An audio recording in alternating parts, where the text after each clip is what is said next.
আমি কোনোভাবেই এই দেশ ছাড়বো না। এই দেশ আমার, দেশ ছাড়বো তো আমি কখন, যদি আমার এমন কোনো অসুখ হয় যেটা দেশে কোনো আর রোগ, এই রোগ দেশে কোনো চিকিৎসা নাই, তাতেও আমি মনে করি মৃত্যু তো হবেই, দেশটাতে হওয়ার মতো শান্তি আর কোনো কিছুতে আমি পাই না। যারা যাচ্ছে বা যাওয়ার প্ল্যান করতেছে তাদের তো অনেক কারণ থাকতে পারে, তবে আমি মনে করি, মনে রাখবেন, প্রকৃত আদর্শের একটা মানুষ কোনোদিন তার আদর্শের মানুষকে এই বিপদে রেখে, ক্রাইসিস মোমেন্টে রেখে যাইতে পারে না। যারা যায় এরা কোনোদিনই কারো লোক ছিল না, এরা একমাত্র এদের ছাড়া কোনো চিন্তা এরা কোনোদিন করে নাই। বুঝলে বুঝপাতা, না বুঝলে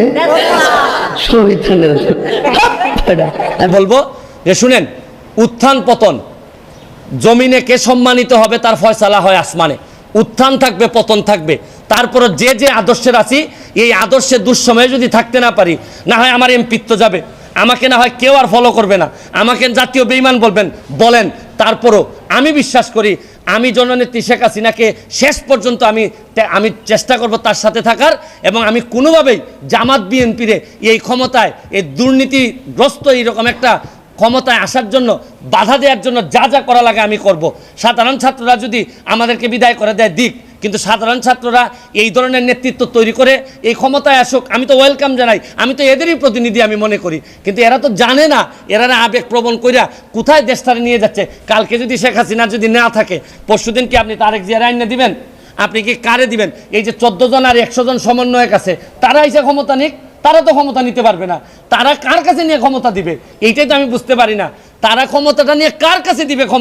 ক্ষমতা বলো যে আমি অমুকরে দিব। 14 জন বা 150 জন সমন্বয়ক যারা আছে, যারা দাবি করতেছে যে তারা এই দেশটারে রাষ্ট্রের সংস্কার করতে চায়, তাহলে তারা এসে বলো তারা মন্ত্রী হইতে চায় বা তারা ক্ষমতা নিতে চায়। কিন্তু তারা তো, আমরা তো বুঝতেছি তারা আইসাই যেটা করবে এটা হচ্ছে গিয়ে লাথি মেরে এদেরকে, যারা আজকে যদি এই সরকারের পতন হয়, কালকেই এই সমন্বয় একটা লাথি মেরে বের করে দিবে, দিয়া জামাত এবং বিএনপির যারা এই ষড়যন্ত্রটা করে এই জায়গা পর্যন্ত আসছে, এরাই এই দেশের দায়িত্ব নিবে, নিয়ে এই দেশটারে আগের 50 বছর আগের জায়গায় নিয়ে যাবে। কারণ এদের রক্তের মধ্যেই বাংলাদেশ নাই।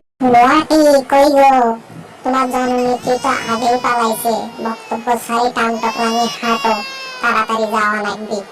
ওগুলা কথা বাদ দাও, নাইলে আর বাংলার জমিন পার হওয়া যাবে না।